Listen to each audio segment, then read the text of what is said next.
السلام عليكم ورحمة الله وبركاته. الفيديو ده مخصوص شوية ومهم جدا، فأرجو من الناس المتابعين تشيره على أوسع نطاق. قصة باختصار إن مواطن من دولة الكويت الشقيقة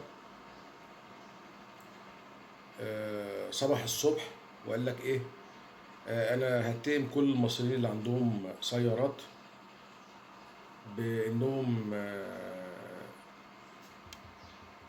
جايبين السيارات ديت من مال غير حلال او كانهم سارقينها، يعني هو قصده يقول كده. وبيتكلم بصيغه من اين لك هذا؟ انت راجل بتاخد 180 ريال 170 ريال او دينار، فازاي جايب عربيه؟ طبعا هو بالطريقه ديت اتهم كل المصريين في جميع الدول العربيه مش الكويت بس، لان المصريين بينزلوا من الكويت معاهم سياراتهم، المصريين بينزلوا من الامارات معاهم سياراتهم، المصريين بينزلوا من السعوديه معاهم سياراتهم. اذا اصبح كل المصريين اللي عندهم سيارات حراميه ونصابين وبتوع الثلاث ورقات، وانطبق عليهم القانون بتاع الاخ الكويتي اللي هو من اين لك هذا. الاخ الكويتي ساب مدرسته ورمى كراسته وقطع تذكره لمصر، نزل مطار القاهره، خد عربيه من مطار القاهره وقال لك انا هنزل الاسيوط وهصور كل العربيات بتاعت المصريين اللي هي ماشيه من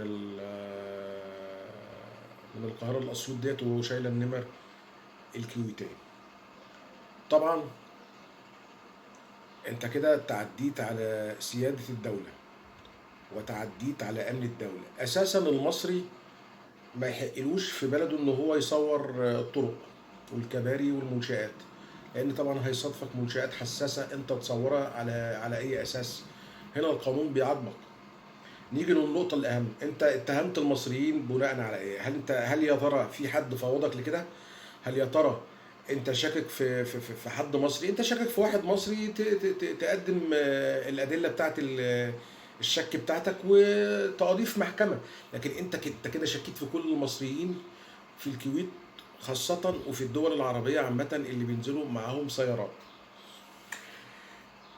لا وكمان واخد معاك مصري وعمال كل شويه تنزل تويتات تقول انا عندي معلومات وانا ليا صديق لواء والمصريين بيساعدوني. المصريين بيساعدوك على ايه؟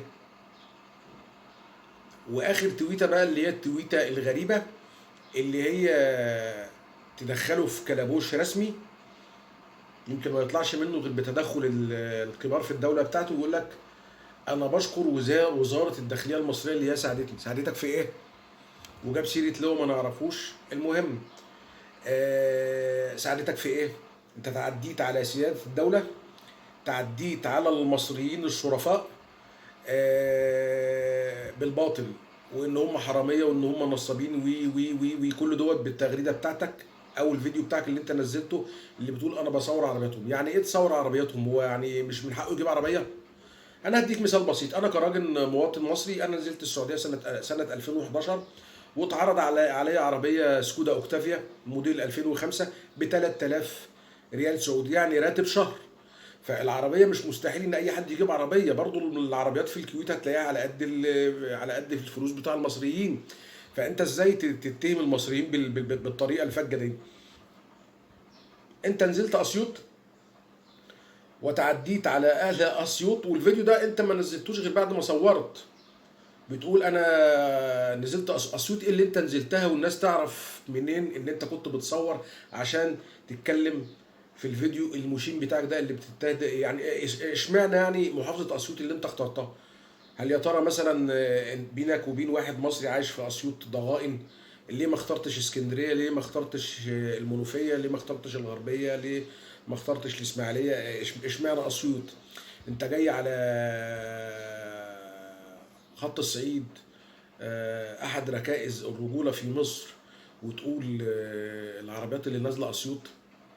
اهل اسيوط يا حبيبي لو كانوا يعرفوا ان انت كنت بتصور عشان الفيديو ده انت ما كنتش خرجت من اسيوط. كان هيتعمل لك قعدة عرفي، واسأل في مصر والصعيد بالذات عن القعدة العرفي اللي بتتعمل لواحد تعدى كل حدود الأدب واللياقة في حق المصريين عامة والصعايدة خاصة. انت عملت عمل كبير، وانا من خلال الفيديو ده بوجه نداء للسلطات المصرية على أعلى مستوى. الراجل ده ما يطلعش من مصر، لازم يتحاكم. انت وجهت تهم بدون وجود تهم اصلا.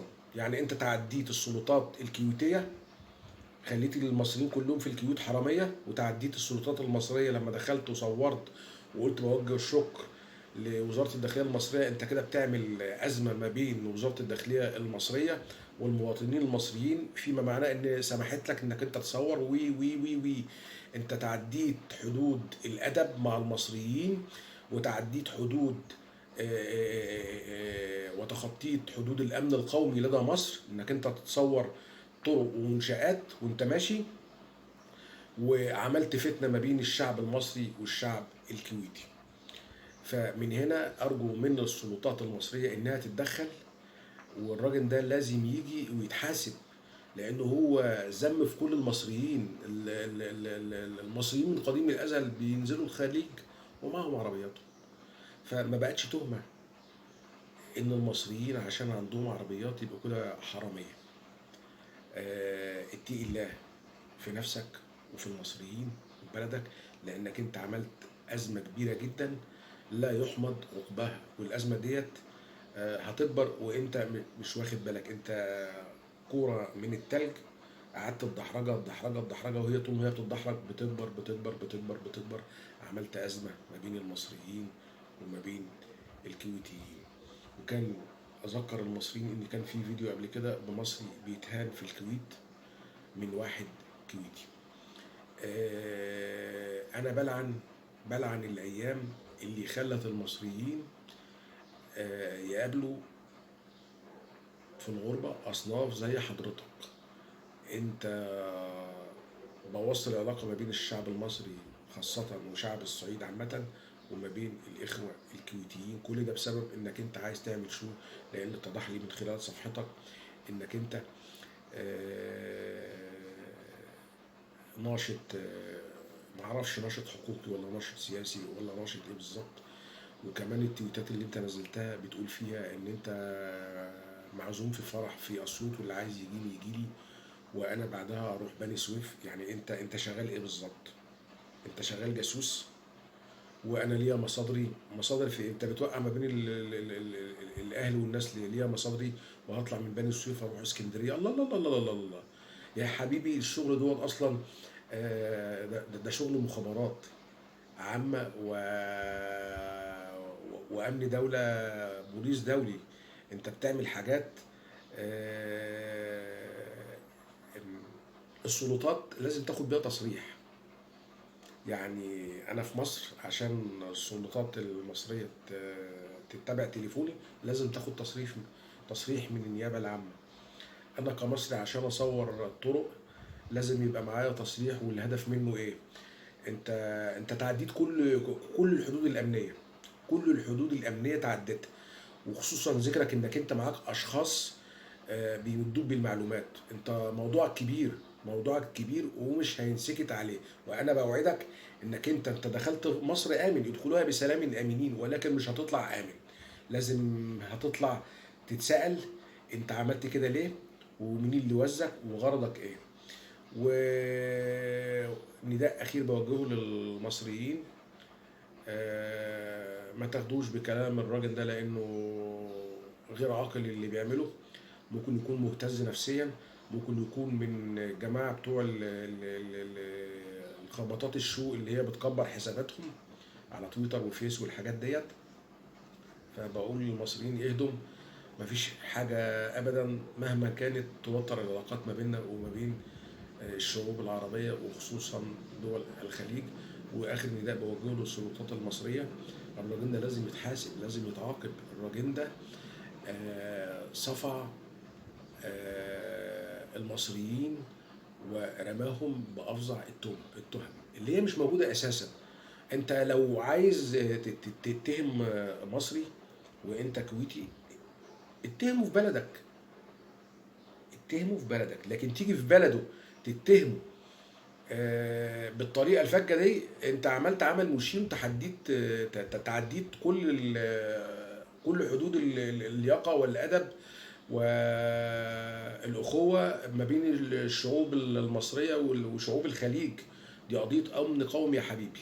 يا ريت الفيديو يتشير على اوسع نطاق، واشوفكم على خير، والسلام عليكم ورحمه الله وبركاته.